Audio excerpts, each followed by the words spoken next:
विभाग और पंचायत विभाग के साथ साथ जो सभी जिलों में सीओज हैं हमारे, उनको भी बुलाया था। कुछ पूर्व जिला परिषद के जो प्रधान थे उनको बुलाया था। तो सब लोगों से कुल मिलाकर के बजट से के संबंध में चर्चाएं की। जो सिस्टम्स हैं, क्योंकि हमने जो इंटर डिस्ट्रिक्ट काउंसिल्स बनाई थी उसके बाद बहुत से परिवर्तन ऑटोनोमस बॉडी के नाते से जिला परिषद, पंचायत समिति, पंचायतें, उनके बहुत से अधिकार बढ़ाए थे, बजट बढ़ाए थे, काम का दायरा भी बढ़ाया था। उस सारे के ऊपर भी समीक्षा की गई और नए बजट में किन किन बातों पर ध्यान देना चाहिए ऐसे कुछ सुझाव आए हैं और बहुत अच्छे सुझाव थे। मुझे लगता है कि उनमें से काफ़ी सुझाव हमारे काम के हैं जिनको हम इसको इम्प्लीमेंट करेंगे। आज सारा ही काम किया हमने।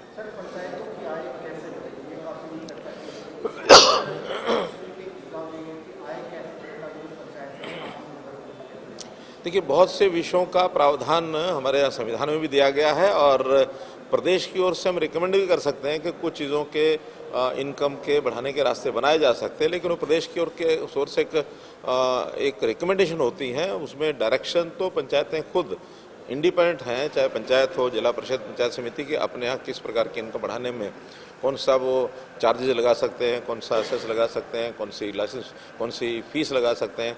तो ऐसे सब चीज़ें पंचायतें अपने स्तर पर कर सकती हैं। जैसे मानो किसी गांव के अंदर कोई पेट्रोल पंप है, उसके ऊपर भी चार्ज लगा सकते हैं। कहीं मानो टावर लगे हुए हैं जो ये जो इसके होते हैं, मोबाइल टावर्स होते हैं, वहाँ ज़मीनें हैं, उन ज़मीन का किराया उनसे ले सकते हैं। नॉर्मल फीस वैसे तय है उसकी 10,000 रुपये पर टावर, तो पहले से तय है, लेकिन ज़मीन का जैसे वो किराया ले सकते हैं। कुछ वहाँ अपनी बिल्डिंग बना करके उसका कमर्शियल उपयोग वो कर सकते हैं। तो ऐसे विभिन्न प्रकार के उनके पास मसौदे होते हैं, उसका वो और इनकम अपनी बढ़ा सकते हैं।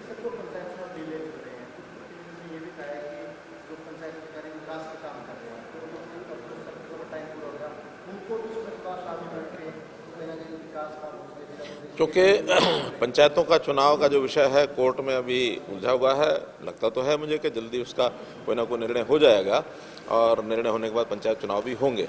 लेकिन अगर उसमें देरी होती है तो ये सुझाव आया है कि वहाँ कुछ विलेज लेवल कमेटीज़, जिला district level committees, block level committees ऐसी बना करके उनको एक परामर्श के रूप में उनसे परामर्श किया जाए और जो भी काम हैं उनके परामर्श से अधिकारी करेंगे तो एक संतुष्टि होगी। ग्राम सभा की मीटिंगें भी रेगुलर की जाए, ये सुझाव भी उसमें आए।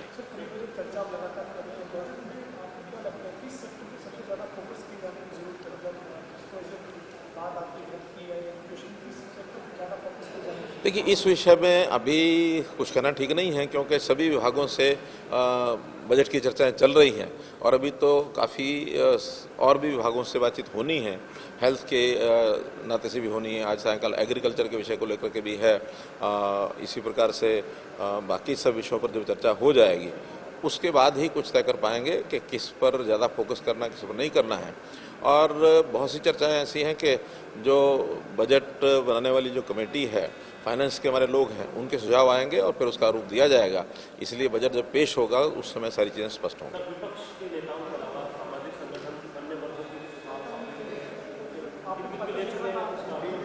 बहुत से पत्रों के उत्तर आए हैं और वो विभाग के अनुसार उनको हम सेग्रीगेट कर रहे हैं। हर विभाग की जब चर्चा होती है उस समय उनके ऊपर चर्चा की जाती है। कल मैंने भारतीय जनता पार्टी के जो प्रमुख हमारे पदाधिकारी हैं उनसे भी बातचीत की थी ऑनलाइन, तो लगभग 47 लोगों ने उसमें चर्चा में भाग लिया था। तो ऐसे जो भी कहीं से भी सुझाव मिलते हैं उनको हम संग्रह करते हैं उसमें।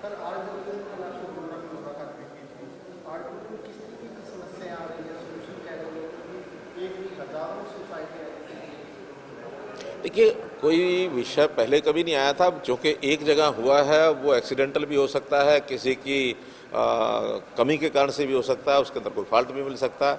वो आईआईटी की जो टीम है उसको हमने तय किया है कि उस बिल्डिंग जितनी भी हैं इस ग्रुप की, उन सब का भी करेंगे और भी जहाँ कहीं किसी ओर से जो रेजिडेंट्स हैं उनकी ओर से कोई ऐसी कंप्लेंट अगर हमको मिलती है तो उसका भी हम ऑडिट कराएंगे और उसकी जो बिल्डिंग की स्थिरता है, बिल्डिंग की जो स्ट्रेंथ है, उसको नाप करके सर्टिफाई कराएंगे।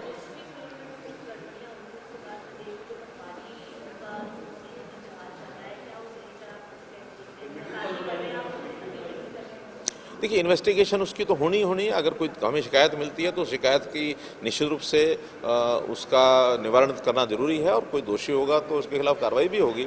लेकिन अभी उनसे बातचीत करेंगे कि कोई सिस्टम का फॉल्ट था या किसी का कोई मेलाफाइड इंटेंशन थी, बोनाफाइड कोई मिस्टेक हुई है, तो इस सारे के आधार पर ही कोई फैसला लिया जाएगा।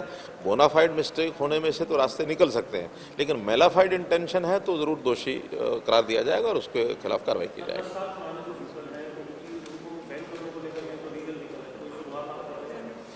एनजीटी का एक पीछे ऑर्डर आया था कि एनसीआर एरिया में 10 साल के डीजल के जो व्हीकल्स हैं और 15 साल के जो पेट्रोल के व्हीकल्स हैं, इससे पुराने व्हीकल्स को नहीं चलने दिया जाए।